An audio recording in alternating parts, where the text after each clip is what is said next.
Hey, so I'm gonna make a video on how to use Excel to make this project a little bit easier.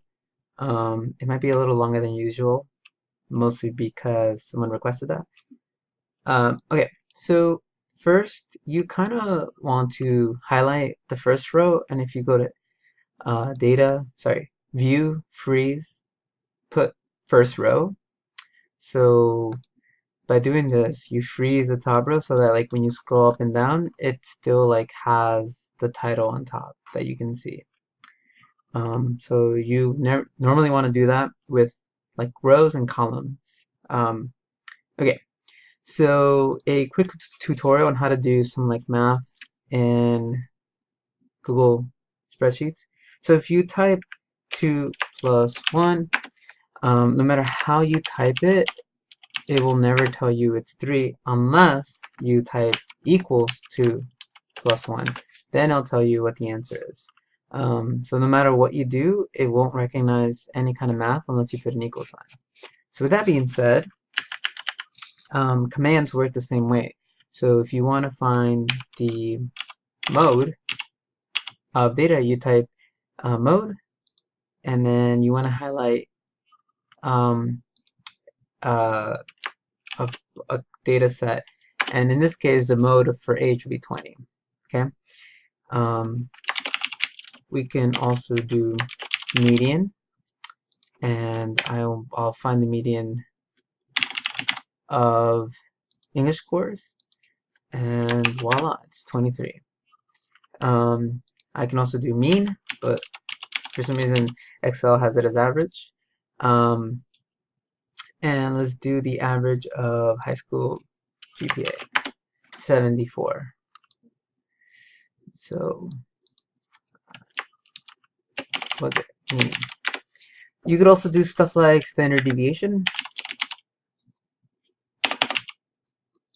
And so this standard deviation only works for quantitative data. So if I did it for like residency, it's gonna tell me error because you can't find standard deviation of that. You can only do that if they're numbers. So STDEV, and I want to say GPAs. Okay, so whether or not this is useful or not, you guys will decide. But yeah, that's how you do that. Okay, next thing is you want to learn how to do histograms. So let's say I want to do a histogram of credits. I will highlight it by clicking up here, right? And I go to Insert, Chart,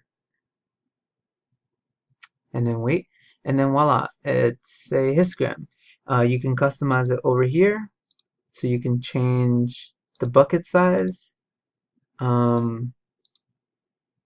This is like the size, like how much it goes by. So 10s look pretty nice. I can do by 25. That looks okay too. 50, no. So like, 25 looks pretty solid. Gives you a nice view. Probably 10 is alright. It doesn't matter. So you can customize the legend so that it I don't know, position. I like to put it on the bottom like that, but it doesn't really matter. Um, and you can change a couple of things like the min and max for the horizontal line, the min and max for the vertical line, but um, not too important for histograms. Um, again, yeah. So next, you want to be able to make a scatter plot. To make a scatter plot, let's say you want to make a scatter plot of age and credits. The first thing here, like your first variable is gonna be your x or your explanatory, and then the other one's gonna be your y or your response. If you go to Insert Chart,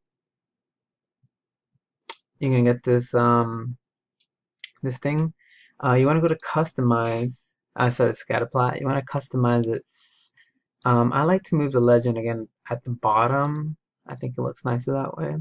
But really where you want to go to Series, and you want to click Trend Line.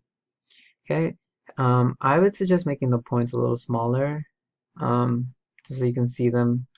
And then if you go to Label, you want to put Use Equation. That way you get the equation of the line of best fit. Um, you can change the thickness of the line to make it more thicker and more clear to see, right? You can change the color, right? You can change the horizontal axis so that you can see the data more. Like this person here is kind of hard to see, so you can maybe change this from 0 to 40. Oh, no, 15 to 40. Kind of messed up. Okay, anyways, um, then we can change the vertical axis so that it's from, let's say, -10 to 200, yeah. Ooh, what did I do? I have no idea what I just did. Oh, I think I clicked this. Or was it this? Oh yeah, click that. My bad. Don't click that. All right. So yeah, I guess a few other tips are you can sort these, like especially like like if you want to sort this, you can go to Tools, Data, and then Sort, and then now it's like all the new applicants are in the top, and then the transfers are in the bottom. It in this case it did it by alphabetical order. It doesn't, you can do it in other ways, but that's the easiest in my opinion. Um, yeah, I guess another thing you can do is you can um, just um, you can actually you guys can't really see, but um, you can also, okay, now you can see. You can make a duplicate by clicking this and then duplicate. That way, if you want to make some kind of change and you don't want to like revert back, you can just make duplicate copies. And if you want to delete it, you can just go to delete. Yeah, so there's a couple of things. There's more things we can do that kind of at maybe more advanced. Um, so if you, for example, have the average of GPA, you have this number here, you can kind of go here to the decimal place and reduce them. So that's whole number, 2 digits. I would suggest two decimal places. Um, let's see, anything else here that's important? That's pretty easy to show. I mean, I can't really think of anything else that'll be helpful. Um, okay, so I guess some other general tips can be, let's say I wanted to make a scatter plot of GPA and age, but I want it to be in reverse order. You can do a few things. You can just swap these two around like that. Or to make your life easier, you can kind of like copy and paste like that. So now I have these two. I can go to Insert, Chart. Here's my scatter plot. It looks really ugly. You won't be using this one for your project, but yeah, it's like this is saying, will age predict GPA? And according to this, there doesn't seem to be any pattern. But if you want to look, we can find a trend line, and let's use equation. You can show r squared, which in this case is, this is why I like to put the legend on the bottom. So let's look at the legend bottom. R squared is not even, it's like 0%, which means that like there's no connection at all between age and GPA. And that makes sense. Like why, like I guess you can think like the wiser you are, the more intelligent you are, maybe. Not really true. I mean, it, at least academically. Um, and again, this is a sample size of college students. So most of the ages, if we look here, between like 18 and like 25. So it's not like you're comparing someone who's 20 and 40. Um, so within the age of 18 to, actually the oldest looks like 36. There isn't much of a difference.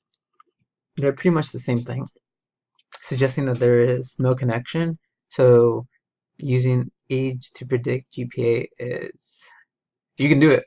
You can use this model to do it. But as you can see, there isn't really much to say about it.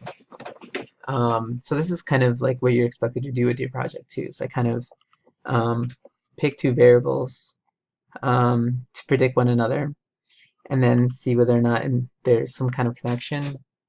And then if there is, explain. If there's not, explain kind of like I just did, of course, through writing. And also through just general reasoning, like age, at least again between 18 and 35 shouldn't make too much of a difference. Yeah.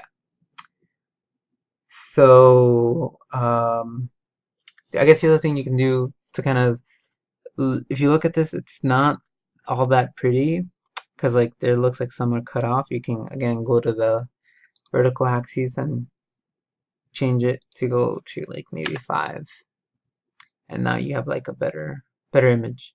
But again, it's still pretty bad because there's no correlation. Connection. Yeah, correlation, connection. Speaking of correlation, you could also find correlation here. So correlation will equal to, you want to type correl. And what's unique about correlation is that you need a kind of, it says data y and data x. So you want to put this here, comma, the next one. So if we look at this, the correlation, and again, I don't like all those digits, so I can go here, cut them off. The correlation is negative 0.06, but again, that's basically 0, which means that there's no connection.